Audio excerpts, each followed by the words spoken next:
네, 안녕하세요. 증권맨입니다. 오늘 2019년 9월 27일 방송 시작해 보고요. 시황 먼저 살펴보겠습니다. 오늘 코스피 1.19% 하락 마감했습니다. 시가 고가 형태로 아주 힘없이 쭉 밀리는 형태.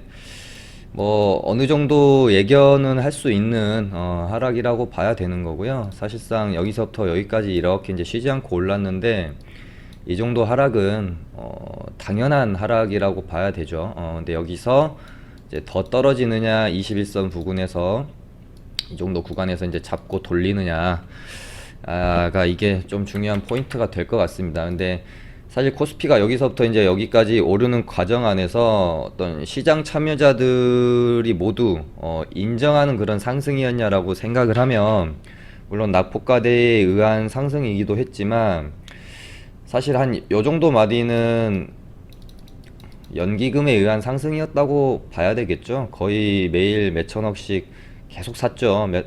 몇 거래일 동안. 그러다가 여기서 이날부터 연기금의 이제 총알이 좀 떨어졌고, 바로 기관 외국인들이 연기금 총알 떨어진 거 알고 이제 매도 포지션으로 변경을 하죠. 그러면서 좀 또 기가 막히게 또 이쯤 돼가지고 뭐 트럼프 탄핵 이슈도 악재죠. 미국발 정치 불확실성이라는 악재가 대두된 거기 때문에 또 그런 악재가 대두되면서 좀 조정을 받고 있는 모습입니다. 그래서 일단은 이 정도 라인을 잡아주느냐. 근데 오늘은 종가상으로는 거의 이탈했다라고 봐야 되고요. 그 다음에 이제 이 정도 라인 잡아주느냐가 중요할 것 같습니다. 그리고 많이 올랐잖아요. 많이 올랐기 때문에 어느 정도 조정은 염두에 뒀어야 맞다. 그 다음에 오늘 이제 코스닥은 일단은 620포인트 전에 지지받았던 이 구간에서 이틀 정도 이렇게 이제 지지력은 보여주고 있습니다. 근데 오늘 이런 식으로 이제 꼬리만 달다가는 결국에는 하방 돌파하고 다시 떨어지는 경우도 많기 때문에 좀 안정감을 주려면은 얘가 오늘 이런 식으로 이제 양봉 도지 정도로 마감이 됐어야 돼요. 그래서 그 다음에 이렇게 이제 올려줬어야 되는데 일단은 20포인트에서 지지는 받고 있으나 아직 확실한 지지를 받았다고는 할 수 없는 상태, 무리가 있는 상태. 그래서 결국에는 이 구간에서 밑으로 이제 떨어지냐 안 떨어지느냐 이것만 보세요. 이거는 필요 없을 것 같고, 615포인트 만약에 깨면 현금 비중 많이 늘리시고 다시 아주 보수적인 포지션으로 매매를 하시기 바랍니다. 깨면 다시 올라타서 615포인트 안착하기 전까지는 상당히 보수적으로 매매를 하시기 바랍니다. 다음 주 뭐 초반 정도가 중요한 포인트가 되겠죠. 여기서 지지받고 돌리느냐, 하방 돌파하느냐, 그렇게 보시면 될 것 같습니다. 그래서 뭐 저희 월천 리딩방도 여기서 이제 불안한 구간이기 때문에 종목들을 조금씩 정리를 하면서 현금 비중을 늘리고 있는 타이밍입니다. 미리미리 준비해야지 그때 가서 뭐 떨어진다고 손절하고 이러면은 저점 손절이 또 될 수가 있기 때문에 위험한 구간에서 미리 대응을 해주는 게 중요하다.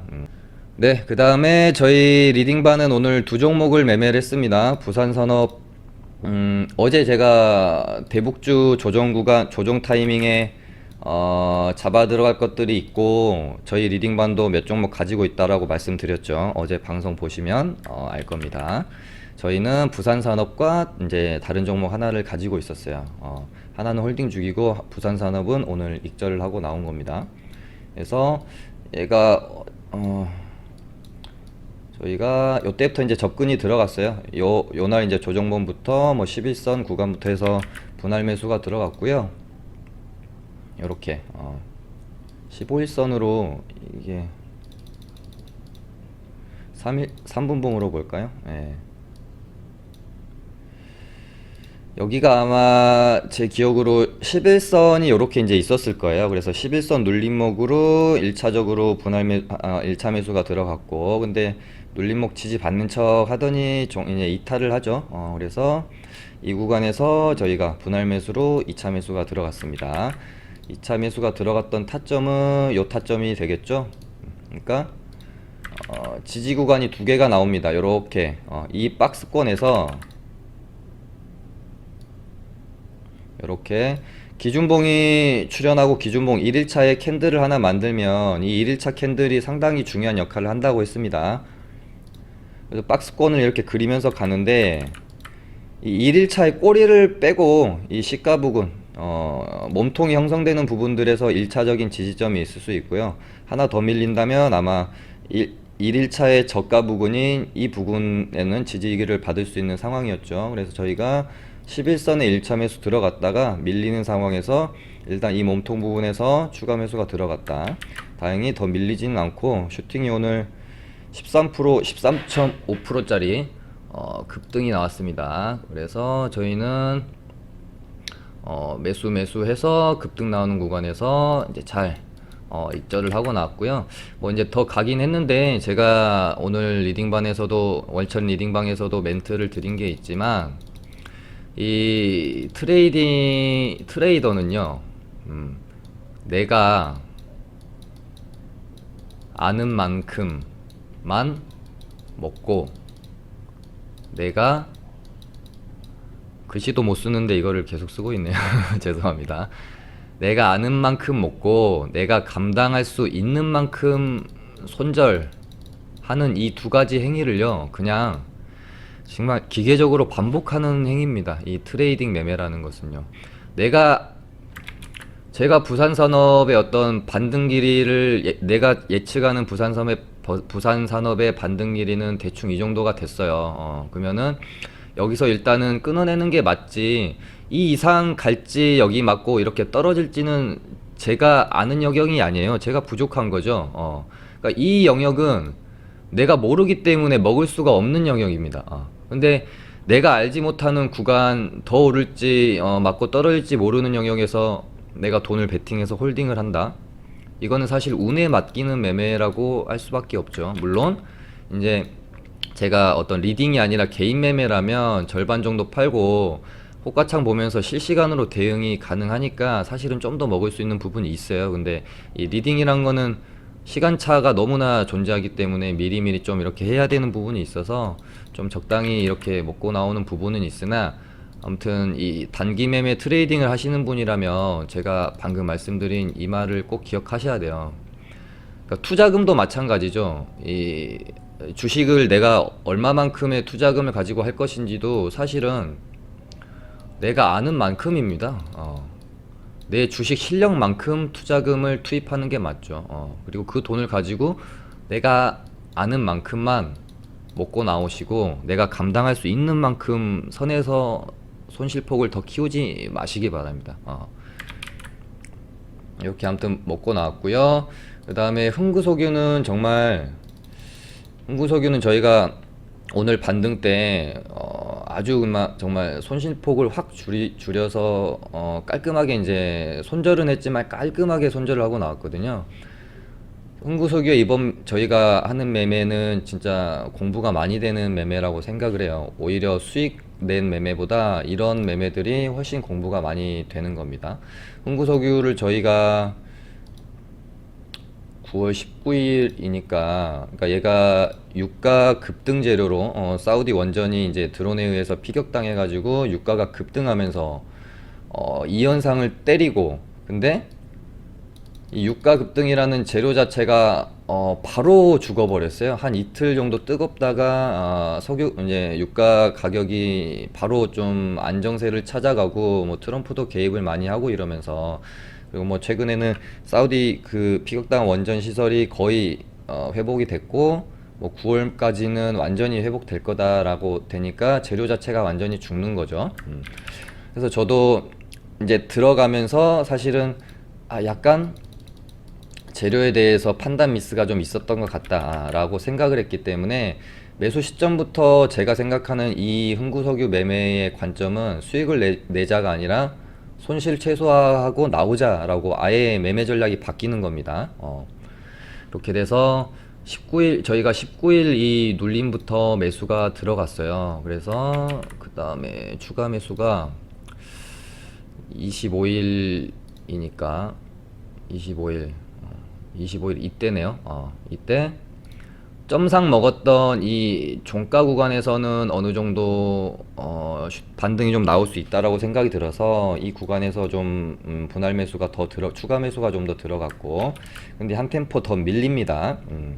그리고 제가 하나 보여드릴 게, 제가 이날부터 거의 6, 7일간을 보유를 하면서, 흥구석유를 보유하면서 뭐 흥구석유 곧 뭐 반등이 나올 거라든지 뭐 조만간 뭐 큰 반등이 나올 거라든지 이런 말을 단 한 번도 제가 언급한 적이 없어요. 근데 오늘 처음으로 제가 언급을 이렇게 했어요. 저희가 메신저를 통해서 하고 있는데, 흥구석유는 오늘 아니면 다음 주 월요일 반등이 좀 크게 나오지 않을까 싶은데, 안 나오면 당연히 손절 정리하도록 하겠습니다. 9시 20분 정도에 이 멘트를 드리고 9시 한 반쯤부터 갑자기 슈팅이 나오기 시작했죠. 그래서 저희가 이 구간에서 조금 리스크 관리를 해야겠다는 생각이 들어서 1분에 3 매도하고, 요 구간에서, 여기가 이제 평단가였거든요. 요 구간에서 전량 좀 매도를 하고 나왔던, 이거 뭐 1.5% 2%도 안 되는 손절이었죠. 이렇게 좀 정리를 하고 나왔습니다. 예, 어찌됐건 보통 급등 후에, 예를 들면은 예전에 동성제약 같은 종목들도 이렇게 급등 시켜놓고, 이 자리가 아닌데, 이 자리였나요? 이런 식으로 급등 시켜놓고 진짜 끝까지 이렇게 밀어버리는 경향이 있었잖아요.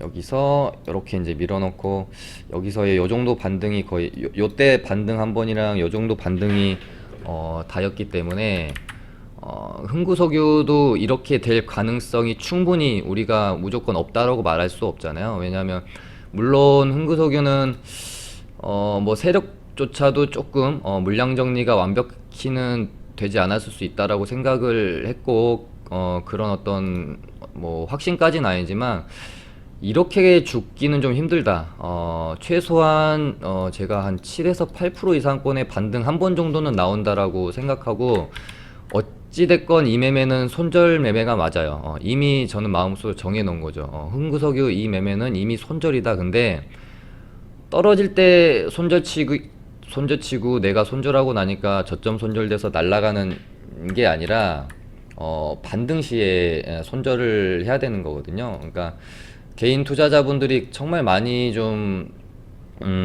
어려움을 겪으시는 게, 내가 팔고 나면 손절인 경우가 되게 많잖아요. 근데 저 같은 경우는 물론 손절도 유연하게 하죠. 어떤 가격을 깰 때 손절을 하기도 하고, 뭐 그렇게 하는데, 저 같은 경우는 사실 웬만하면 하락할 때 손절보다는 반등 때 손절을 많이 합니다. 근데 이 부분이 굉장히 어렵습니다. 사람이라는 게 심리가, 예를 들어 내가 본전가가 여긴데 주식이 막 이제 떨어지죠. 그러면은 막 마이너스, 예를 들어 막 10% 15% 찍히면, 이거 진짜 반등 조금만 나와서 본저가 근처만 오면 진짜 매도해야지, 정리해야지, 그러면서 막 기도를 하죠. 근데 막상 얘가 이렇게 다 또 이렇게 슈팅이 나오면 본저가 근처까지 와도 매도를 잘 못합니다. 사람 욕심이란 게 그래요. 또 이거 뚫고 갈 것 같거든요. 매도 중에 제일 어려운 게, 내 본저가 밑에 막 마이너스 1% 2% 아래에서 움직일 때, 이때 매도 치는 게 사실 가장 어려워요. 이 개인 투자 이제 초보분들은 가장 이제 안 좋은 습관이, 수익이 나지 않으면 매도를 못 하는 경향이 굉장히 많아요. 근데 내 계좌 상태는 시장에서 아무도 그 누구도 고려하지 않습니다. 얘가 슈팅이 여기까지 나와가지고 내 평단가막 밑에서 흔들거리는데, 매도의 기준이 이 주식이 슈팅이 어디서 저항받고 어디서 끝일 것인지가 기준이 되어야지, 파는 기준이 내 계좌가 되어서는 안 되는 거잖아요. 내 계좌가 막 평단가 밑에서 왔다 갔다 하는데, 내 계좌가 기준이 되어서 수익 나면 팔아야, 조금이라도 수익 나면 팔아야지라는 마음으로 이거를 홀딩한다? 얘가 분명히 저항 구간이고 맞고 있는데, 떨어질 확률이 큰데, 손절해줘야죠. 맞고 떨어졌다가 더 가더라도 이런 거는 기대를 하면 안 되는 겁니다.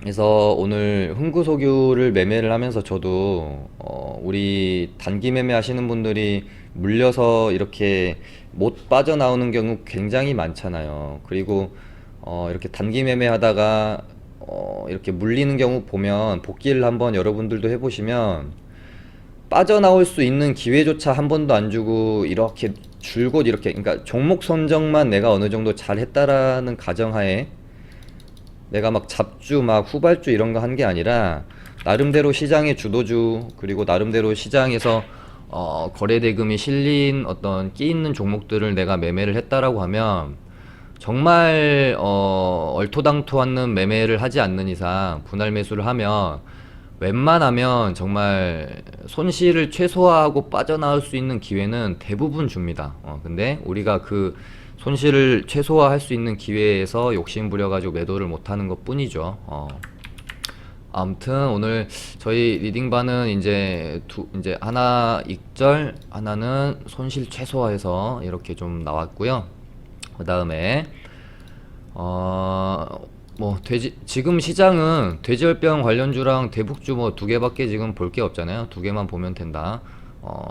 돼지 관련주 중에서도 지금 뭐 방역 관련주, 그 다음에 뭐 이제 생석회 관련주, 닭고기 관련주, 뭐 이제 수산 관련주 비롯한 어떤 대체식품 관련주들이 순환매를 좀 돌고 있죠. 근데 아주 그 옛날에는 테마 집단이 하나가 이렇게 출현이 되면 한 번 대장하던 애가 거의 대부분 계속 그 시세가 마무리 될 때까지 대장을 하는 경우가 많았어요. 근데 최근에는 트렌드가 좀 바뀌는 느낌이 듭니다. 테마가 하나가 이렇게 출현이 되고 이 테마가 크다라고 하면 이 안에서 소테마가 또 많이 생겨나고요. 저번 뭐 이제 일본 수출 규제 관련 테마처럼. 근데 이 안에서 처음에는 이런 어떤 방역 관련주 같이 뭐 뜬구름 잡는 주식들이 급등을 해요. 예를 들면 뭐 이글벳이나 뭐 지금 오르고 있는 방역이나 백신 관련주들이 지금 이 돼지열병을 치료할 수 있는 백신을 가지고 있는 게 아니잖아요.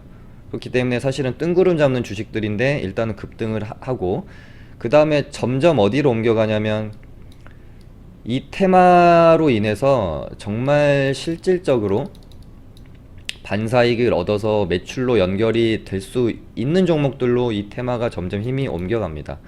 그래서 이 지금 돼지열병 관련주들도 대체식품 관련주들이 힘을 받는 거예요. 그 가운데서 최근에는 지금 마니커 FNG가 대장으로 또 다시 치고 올라오는 모습이고요. 신규 상장주고 지금 여기 전고점을 넘어섰기 때문에 앞에 매물대조차 없어요. 우리가 당일 주도주 막 돌파 매매를 하고 상따를 하더라도 사실은 이제 이런 종목들을 해줘야 되는 거죠. 이런 종목들의 이런 자리들. 그다음에 뭐 팜스토리, 한일사료 뭐 이런 종목들도 지금 준비하고 있는 느낌이 좀 많이 든다는 생각이 듭니다. 그리고 어제 이제 수산주로 올라왔던 사조양도 이렇게 전고점 넘어놓고 여기 크게 훼손하지 않고 일단 여기서 놀고 있어요. 이것도 좀 더 지켜봐야 될 필요가 있을 것 같고, 어제 아무튼 제가 체시스랑 지금 진바이오텍 같은 경고딱지랑 이제 단기 과열 종목인데 아직 주가가 고점에 있는 애들은 더 이렇게 간다고 추격 매수하기보다는 기다리시는 게 좋겠다라고 말씀을 좀 드렸습니다. 하림도 아직은 뭔가 지금 준비하고 있는 것 같은, 조금 한 템포 숨 죽이고 있다라고 보여지죠. 그렇게 되고, 그 다음에 지금 대북주, 저희가 오늘 이제 부산 산업을 매매를 했지만 오늘 대북 관련주 보시면 지금 뭐 계속해서 호재와 악재 사이에서 여러 가지 뉴스들이 쏟아지면서 뭐 갈팡질팡하죠. 지금 뭐 분위기가 좋은 건지 나쁜 건지 알 수 없을 만큼. 그래서 이제 폼페이오 뭐 오늘 오전에 뉴스가 있었죠. 9월 회담은 뭐 이제 좀 못하는 걸로, 그래서 이제 10월로 이제 넘어가게 된 것이고, 또 뭐 이제 뭐 좋은 뉴스도 들리고 뭐 나쁜 뉴스도 들립니다. 근데 어찌됐건 이번 주만 지나고 다음 주쯤이 되면서 대북주도 아직은 죽었다고 볼 수가 없기 때문에 뭔가 돼지열병 관련주들이 한 템포 조정받으면서 쉬어가는 구간에서 뭔가 대북주 쪽에 또 훈풍을 불어줄 수 있을 만한 뉴스가 출현하면서 이쪽에 돈이 쏠려 있던 게 대북주로 좀 몰리면서 한 번쯤은 더 들어올리지 않을까 생각은 지금 하고 있는데 뭐 갑자기 또 이제 뭐 해당 결렬 뭐 이렇게 돼버리면 그런 것에 대한 리스크도 분명히 해야 되겠죠. 그래서 막 대북주를 막 비중 실어서 뭐 베팅한다던가 전부 막 포트를 대북주로 채운다던가 하기에는 지금은 조금 리스크가 있지 않나 싶습니다. 그래서 저희도 그냥 한 종목 가지고 있어요. 한 종목. 그리고 오늘 대북주도 보시면은 철도 관련주만 좀 움직였던 거지 전체적으로는 움직인 건 아니었어요. 그리고 철도 관련주 중에 부산산업만 오늘 움직였던 거고, 사실 지금 대북주 중에도 관광 관련주, 뭐 철도 관련주, DMZ 뭐 여러 가지가 있는데 뉴스 조금만 보셨으면 철도 관련주에 대한 이슈가 있을 수도 있다라는 걸 아실 수 있었을 겁니다. 저도 그래서 그 많은 소테마 중에 철도 관련주인 부산산업을 매수한 거고요. 네. 아무튼 지금 시장은 그렇게 지금 흘러가고 있습니다. 그래서 이번 주말 동안에 또 뭐 돼지랑 대북주 관련해서 어떤 뉴스들로 또 채워질지 그거에 따라서 다음 주 월요일, 화요일 이렇게 기대감에 의해서 또 테마의 명암이 희비가 또 엇갈릴 것 같습니다. 제가 뭐 10년 동안 이렇게 주식을 하면서 요즘같이 뉴스를 진짜 많이 보는 게 없는 것 같아요. 예전에는 이 정도까지는 아니었거든요. 그러니까 테마가 하나 형성이 되면 이 정도까지 뉴스 하나하나에 이렇게 급등락을 하지는 않았어요. 그러니까 뭔가 좀 테마가 형성되는 건 당연히 어떤 정보나 뉴스에 의해 형성이 되지만 주가의 움직임은 뭔가 좀 종목 그들이 갈 길 가는 모습이었는데 요즘은 정말 어떤 뭐 패턴도 없이 그냥 뉴스에 의해서 급등락이 반복이 되기 때문에 뭔가 예전보다 대응하는 게 좀 더 힘든 것 같다라는 생각도 들긴 합니다.